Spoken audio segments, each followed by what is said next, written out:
गणपतयतिनायक जय हे भारत भाग्य विधाता। पंजाब सिंध गुजरात मराठा सिंध हिमाचल यमुना गंगा ऊंचल जल सितरंगा। सब सुबया में जागे सब सुबया सुषुमानी चाहे तब जय गाता। जन गण मंगल दायक जय हे भारत भाग्य विधाता। जय हे जय हे जय जय जय जय हे। भारत माता की 26 जनवरी 26 जनवरी। भारतीय संविधान अमर रहे। भारतीय संविधान भारतीय संविधान। सरदार वल्लभ भाई पटेल चंद्रशेखर आजाद राजगुरु इशफाक उल्ला खान बाल गंगाधर तिलक लाला लाजपत राय राजा कुंवर सिंह अमर शहीद राष्ट्रीय पर्व के रूप में मनाया जाता है। यह 26 जनवरी की परंपरा जब भारतीय कांग्रेस 19 अगस्त 30 को 26 जनवरी 19 अगस्त 30 को अंग्रेजों को बता दिया था कि हम लोग स्वतंत्र हो गए हैं। भारतीय संविधान 15 अगस्त 1947 को जब देश हमारा आजाद हुआ तो 2 साल 11 महीना 18 दिन में भारतीय संविधान डॉक्टर भीमराव अम्बेडकर के नेतृत्व में लिखा गया और 26 जनवरी 1950 को यह लागू किया गया। रूप से 26 जनवरी 1950 को देश स्वतंत्र हुआ। संविधान की रचना हुई। इसी दिन डॉक्टर राजेंद्र प्रसाद देश के प्रथम राष्ट्रपति अमर शहीदों को श्रद्धांजलि पुष्प अर्पित किया। लाखों भारत के कोने कोने से अमर शहीद हुए थे, उनको श्रद्धासुमन अर्पित किया। इसलिए हर साल यह राष्ट्रीय पर्व हर्षोल्लास के साथ मनाया जाता है। इसलिए लागू किया कि समाज में जितने गरीब अंतिम पायदान पर जो लोग हैं, जो एकदम निचली श्रेणी में हैं, उनको इस संविधान से उनके तक भारत जब समृद्धि होगा तो उनके तक यह लाभ पहुंचाया जाए। इसीलिए यह हमेशा 6 जनवरी को मनाया जाता है। यह 75वां गणतंत्र दिवस मनाया जा रहा है। इसी उपलक्ष्य में आप लोग यहाँ आए हुए हैं। आम जनता गरीब जनमानस की आवाज है और समय समय पर उनका दिन पर दिन सहयोग करते हुए उनको यथासंभव सहायता और कानूनी लड़ाई लड़ते हैं। ऐसे विष्णु वल्लभ राय जी जो किसान मोर्चा के भारतीय जनता पार्टी के जिला मंत्री हैं और ये शिव प्रसाद गोविंद पब्लिक स्कूल जो सर्वा टापर में है, इसके पावन पुनीत कार्यक्रम के शुभ अवसर पर सम्मानित अतिथिगण, सम्मुख बच्चे बच्चियां, इस स्कूल के प्रबंधक एवं स्कूल के कर्मचारीगण और बड़ी सौभाग्य की बात है, भारत 1947 15 अगस्त की आधी रात को देश आजाद हो गया। भारत में अंग्रेजों की हुकूमत थी, वो कूटनीति के बल पर भारत पर राज्य कर रहे थे। उस कूटनीति का प्रयोग करते हुए एक दिन पहले आधी रात को 12:01 पर 15 अगस्त लागू हुई, लेकिन 12 बजे से पहले उन्होंने पाकिस्तान के नाम को एक अलग राष्ट्र देकर उसको आजाद कर दिया। दूसरे दिन जब भारत का नंबर आया तो यहाँ छोटी बड़ी 597 रियासतें थी।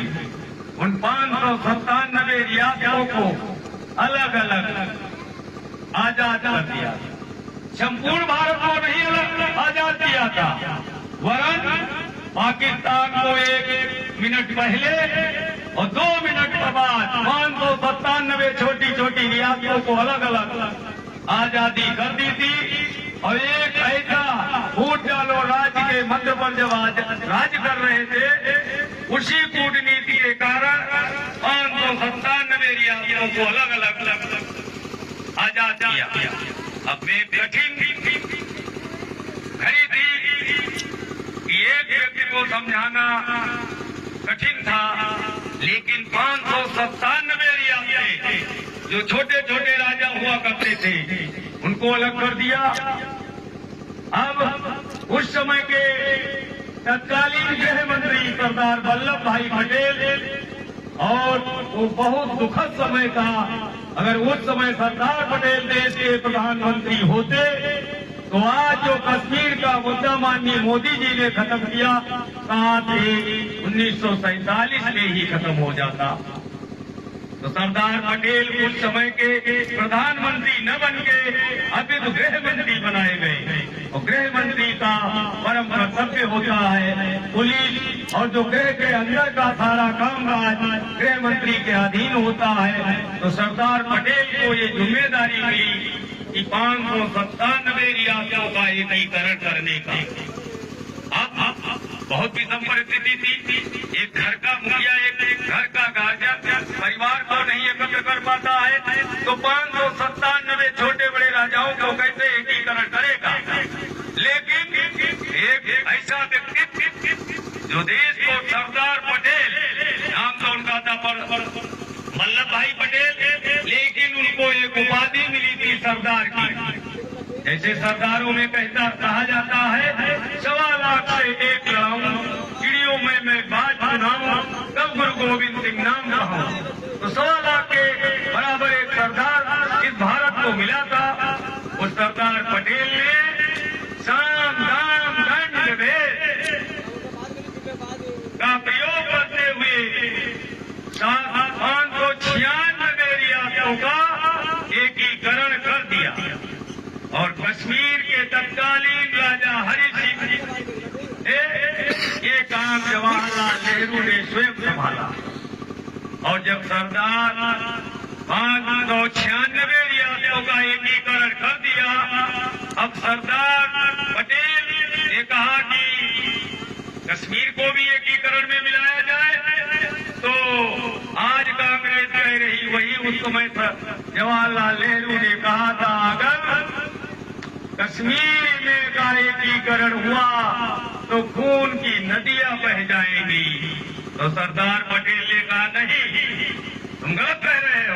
जब 596 लोगों ने एक सहमति पत्र दे दिया है कि मैं भारत का अभिन्न अंग हूँ, मुझको अलग नहीं रहेंगे, तो राजा हरि सिंह के क्या औकात है। तो गृह मंत्री ने अपने अधिकारों का प्रयोग करते हुए कश्मीर पहुंचे, वहां के राजा हरि सिंह से मुलाकात की और कहा कि अभी देश आजाद हुआ है, अगर आप अलग रहेंगे तो फिर अंग्रेजों की हुकूमत आपके यहाँ होगी और हम हमारी मदद नहीं करेंगे। जब 596 राजा एक में मिल गए हैं और तुम्हारी क्या इच्छा है, और न हो तो फिर युद्ध करना पड़ेगा तुमको। तो राजा हरि सिंह ने स्वयं एक लिखित सहमति पत्र दिया था, जो आज भी भारत सरकार के पास रखा हुआ है कि मैं भी भारत का अभिन्न अंग रहूंगा। लेकिन जवाहरलाल की दब्बू नीति चलते हुए वो कश्मीर का लिखित प्रमाण पत्र भी नहीं काम आया, और जवाहरलाल ने उसको एक विशेष अलग का दर्जा दे दिया। वो क्या दर्जा था कि भारत के अंदर सभी रियासतों में भारत के कानून का राज्य होगा, लेकिन वहाँ की विधानसभा के अंदर भारत के संविधान का कोई मतलब नहीं। उस विधानसभा के अंदर वो भवना था।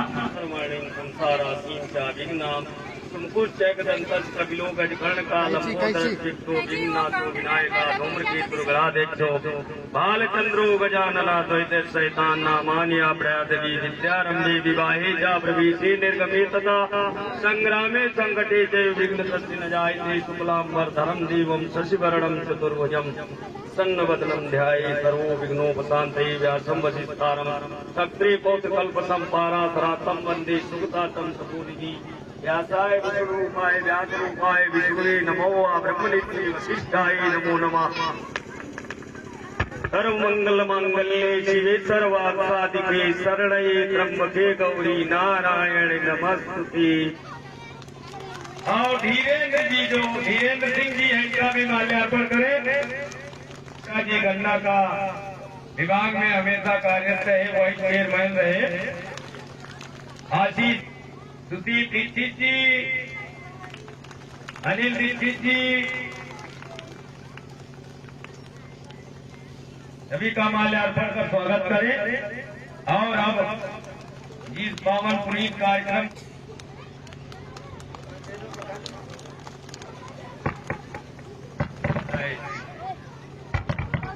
सर्वमंगल मांगल्ये शिवे सर्वार्थसाधिके शरण्ये त्र्यंबके गौरी नारायण नमस्ते। जय। मेरा वचना अच्छा लगाइए जी। फूल चढ़ाइए। और अब पावन पुनीतकार हमें फीता काटने का कृपा करें। प्रवीति नगर की जय सब काजा हृदय राजपुर राजा, ऐसा पावन पुरस्कार अब आप प्रवेश करें। कार्यक्रम में मुख्य अतिथि का स्वागत हो रहा है। आप लोग तालियों की गड़गड़ाहट से इनका स्वागत करिए। हर्षोल्लास के साथ होता रहे। और ये बच्चे ये देश का भविष्य है, इनका अनुसरण करते हुए तालियां बजाते रहें, जिससे जब आप नेता बनोगे तो आपके लिए भी कोई ताली बजाएगा। आगे का कार्यक्रम रवि मौर्य जी द्वारा कराया जाएगा। इस माल्यार्पण कर स्वागत करें रवि मौर्य जी, प्रबंधक श्री शिव गोविंद मौर्य पब्लिक स्कूल।